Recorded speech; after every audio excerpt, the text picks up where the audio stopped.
At first, it looked like a coincidence. One report about a falling satellite, one strange circular formation seen from space, a few bone fragments found where life shouldn't exist. But then we started connecting the dots and realized the Sahara is not just a desert. It's a crime scene against the memory of the planet.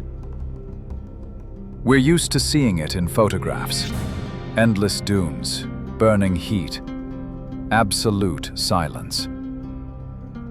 But behind this simplicity lies something far more complex. Beneath the layers of sand rest the evidence. Hundreds, thousands of faces of the Earth's past. Bones, artifacts, the remains of civilizations, traces of cataclysms. It's as if someone hid them intentionally, wanting us to forget. Our investigation begins with a recent event. On April 20th, 2023, US military satellites detected an anomaly over northeastern Africa. At the border between Sudan and Egypt, where the sands stretch beyond the horizon, an object roughly 300 kilograms in mass entered the atmosphere and broke apart. Later, NASA confirmed it was their old satellite, RESI, launched 20 years ago to study the Sun. Officially, it burned up completely. Unofficially, part of it may have fallen into the Sahara. Why does it matter? Because it's not the first time something has fallen from the sky into this desert, and not the last. The Sahara seems to attract what's lost. Meteorites, wreckage, vanished armies. Everything that enters it disappears for the rest of the world. But not for her. Every artifact found here is like a page from a closed case. The chalk cliffs of the White Desert, traces of an ancient ocean, gone millions of years ago. The Eye of the Sahara, a colossal 50-kilometer ring still defying explanation. The Valley of the Whales, where dry dunes conceal the bones of sea creatures with legs. And beneath the sand in Niger, a necropolis of people buried among flowers, from the time when the Sahara was green. These clues seem unrelated, but when layered together, they form a picture that sends chills down your spine.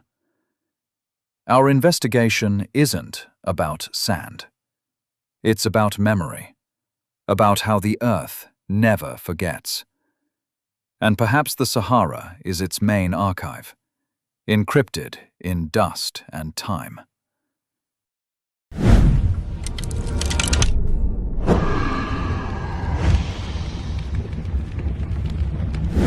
The White Desert, one of the most mysterious places on Egypt's western frontier.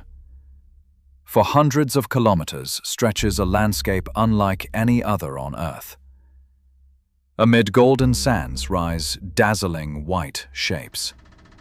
Giant mushrooms, frozen waves, ghostly figures of animals and people.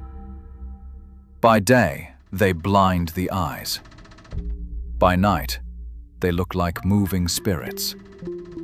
At first glance, it seems like nature's whim. But there are too many coincidences here to call it chance. The White Desert is neither salt nor sand. It's an ancient seabed.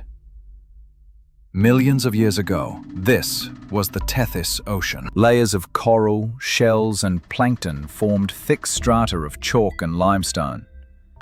When the sea retreated, wind and sand took over, sculpting the rock for millions of years, carving what the softest parts left behind. Every formation here is the result of eons of labor by the elements. But some details raise questions. Certain shapes are too symmetrical, as if planned. Stone columns line up in rows. Some form perfect circles. Satellite images reveal straight lines and geometric patterns, resembling traces of ancient design. Yet geological analysis shows no tool marks, no mineral additives, nothing man-made. Nature carved perfect forms without human help. And that perfection makes the place eerily unsettling. The White Desert also plays tricks on perception. Because of air distortion, the rocks appear to move. Mushrooms sway, animals crawl, shadows resemble people. For travelers seeing it for the first time, it's a test of sight and sanity. Scientists call it a geological illusion trap. Everything that looks deliberate is coincidence. Everything that seems random follows a pattern. Chalk, limestone, quartz, and millions of years of wind. That's all it took for nature to sculpt what seems like art. This is the first clue in our Sahara investigation. It proves that the desert can deceive, creating shapes that confuse even seasoned researchers. The White Desert is evidence that the Sahara isn't a wasteland, but a workshop, where time, wind, and illusion work together to build masterpieces that make you believe in something greater. If these white sculptures truly rest on what was once the ocean floor, how many more worlds lie buried beneath sands that seem lifeless? In the heart of Mauritania, far from any road, lies a formation visible even from space. A perfect circle, 50 kilometers across. The Eye of the Sahara, or the Rishat structure. Its symmetry is so precise that early astronauts used it as a landmark. For decades, it was believed to be a meteorite crater. The idea was simple. A massive impact melted the rocks, leaving a perfect ring. But when geologists sampled the area, they found no traces of an impact. No shocked quartz, no glass beads, no pressure fractures. The official theory changed. Now scientists see it as a geological dome, the result of magma pushing upward without breaking through. Over millions of years, erosion shaved off the top, revealing concentric circles of different rock ages. The center holds rocks over 2.5 billion years old, the very bones of the continent. Everything seems logical, yet the perfection remains suspicious. Why is it so round? Why here, exactly where ancient fault lines meet? No one knows for sure. Alternative theories abound. A collapsed volcano, a massive gas explosion, even ruins of a lost city. Some point to Plato's description of Atlantis, a city built of alternating rings of water and land. Coincidence or clue? The proportions match almost perfectly. The Eye of the Sahara remains one of Africa's greatest anomalies, a scar through which we glimpse the planet's inner machinery. It reminds us that Africa preserves not just human history, but Earth's. The White Desert taught us that nature can deceive the eye. The Eye of the Sahara shows it can fool even science. And if under white cliffs hides an ancient sea, perhaps in this stone circle lies the code of how continents were born. For centuries, the Sahara was seen as a realm of lifeless stone and sand. But beneath its surface lie traces of creatures that ruled the earth long before humankind. In Egypt's Dakhla oasis, paleontologists made a discovery that forced them to rewrite an entire chapter of prehistory: the Mansourosaurus. In 2013, Egyptian scientists uncovered bones protruding from sandstone. At first, they assumed it was a known species. But as more pieces emerged, they realized this was something new. A nearly complete skeleton, miraculously preserved. A discovery that in Africa happens once in a lifetime. Mansourosaurus turned out to be a titanosaur, a 10-meter, 5-ton herbivore from the late Cretaceous. But the real surprise came from its anatomy. Its bones were more similar to European and Asian dinosaurs than to those from southern Africa. That meant The continents weren't as isolated as once thought.